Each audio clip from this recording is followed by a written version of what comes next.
Hey everybody, it's Dave Juno, the Meniere's Disease Warrior. How y'all doing? I'm doing pretty good for a Tuesday. Can't complain too much, but it is what it is. What I really want to make a video about is what is the symptoms of Meniere's disease? Because I am seeing some crazy things that really they're not symptoms of Meniere's disease, and I don't know why people think everything that happens to them sometimes is a symptom of Meniere's disease. There's a lot of things it's not, you know? So let's go over what the symptoms are. Then talk about what they're not. And then if something, because I'm going to mention some things that could be triggers.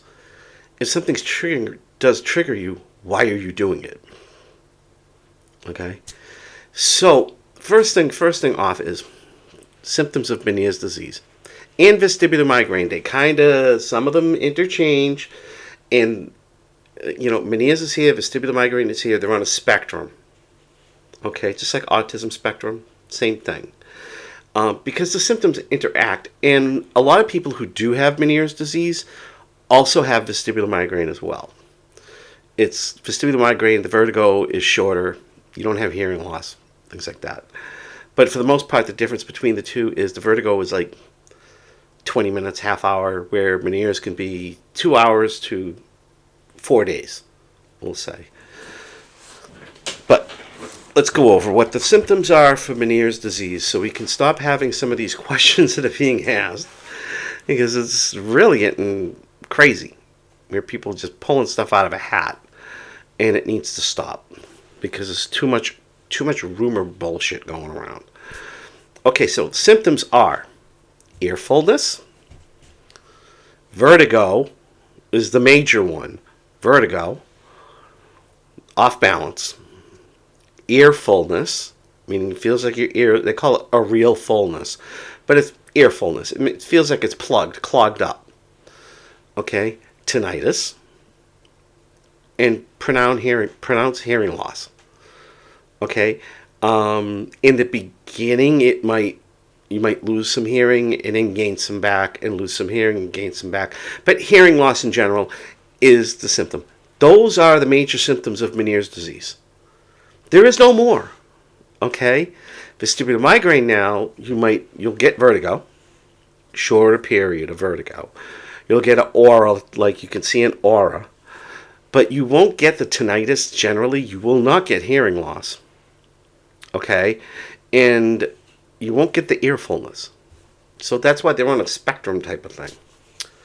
Okay, so those are the major symptoms of Meniere's disease. These are the things that doctors look at and say, okay, well, we need to run these tests just to make sure it's not something else, but it sounds like Meniere's disease.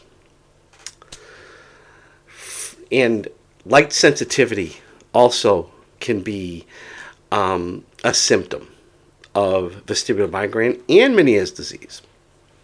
Okay? Because if you have light sensitivity, that's really bad. There's a lot of days, like even in a house, like in the winter, it snows, the light reflecting off the snow on a sunny day. I'm walking around this house with sunglasses on because it's so bright that it triggers me.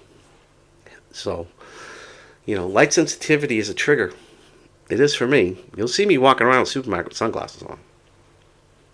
It's a trigger. So why, if I can prevent it, why not? So those are the major things.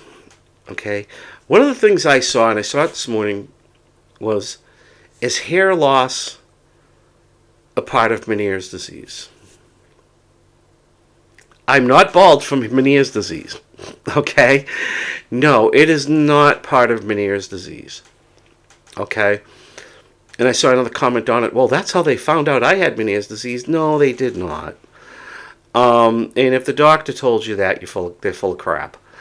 Hair loss is not part of Meniere's disease. If you have hair loss, it might be from anxiety and depression. Anxiety can cause hair loss. It can cause your hair to go white. Okay? But it's not part of the disease. Anxiety is not part of they don't claim it to be part of the disease, even though it does give us anxiety. Another thing I saw was, okay, you guys are going to have to imagine this because I'm not going to say it. Well, let's say, does Meniere's disease make the lower region of my body smelly? No, it does not. That's it. I don't want to hear another thing about that one. That one, I saw it and removed it from the group I was in. No. I mean, did I moderate? No. Meniere's up here. That's down there. No. The next thing, now I can't even concentrate after I'm laughing again. Oh, fluid coming out of your ear. Wake up and your ear's wet and there's some fluid coming out. Could that be part of Meniere's disease? Yes. It's not a symptom, but it can be part of it. It's happened to me quite a few times.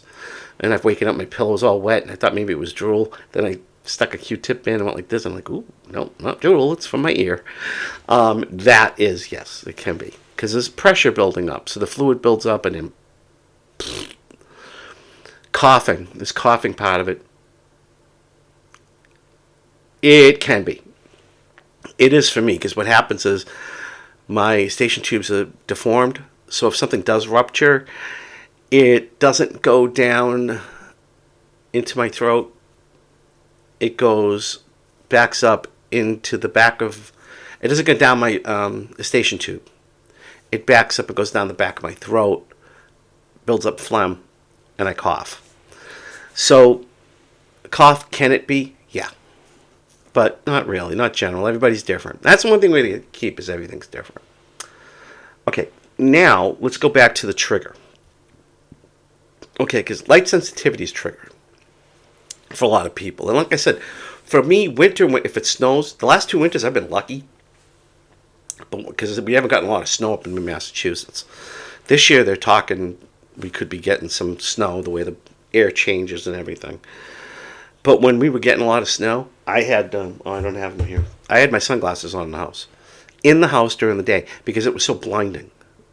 And it was causing me to have vertigo all the time. But you'll see me in the summer. I wear them a lot of times. I actually have shields in my car. I'll wear them in the supermarket because of lights and everything. So it's a trigger. Now here's the thing I'm going to talk about with that specific trigger. And there's a lot of different triggers, and I've made a video about that. And we could talk about triggers, and I can make another video for triggers. But there's one of the groups where people think for some reason I'm a moderator or admin of this group. I'm not. I'm good friends with them, but I'm not an admin. But they send me complaints, and which in turn I say contact them. I'm not part of their group. I've contacted them many times. They won't do that. They're handling the situation, but you should contact them. But I guess somebody who is light sensitive, literally cannot walk in a store because he's light sensitive, somehow thinks it's okay to drive their car at 1 o'clock in the morning because they think nobody's on the road. Well, that's kind of stupid, and it kind of goes on to the way the video I made last week, don't drive with vertigo. Yeah, if you're light sensitive, do not try to drive at night. Even if it's 1 o'clock in the morning and you think there's nobody on the road. There are people on the road. There are people that go to work at 1 o'clock in the morning, 2 o'clock in the morning, 3 o'clock in the morning. My youngest son goes to work at 2 o'clock in the morning. He works 3 to 11. 3 in the morning to 11 at night. 11 in the morning. As a what do you call it? Forklift driver for a shipping company. So he's there unloading trucks all night long. So people do go to work. There's trucks that are out there.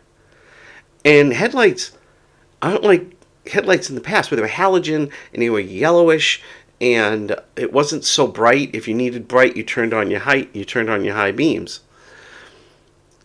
They're LED lights a lot of times, and they're very bright. And if you're sensitive to that and someone gets behind you and they've got those lights on, that type of headlight, you're screwed. Okay? You can't just stop the car in the middle of the road because you're having having an attack because of light sensitivity because this guy's behind you. That guy doesn't know you have vestibular problems. You're going to cause an accident, or you're going to get in an accident yourself, and things might happen for worse. So when I saw that, somebody sent me that, I was like, you got to be kidding me. because I know the person, because at one point thought I was helping him, but didn't answer the person the right way, so I guess I wasn't. And I just sat there and went, my God, are you that dumb? If you're light sensitive going into a store, why would you think it would be okay to drive a car at night?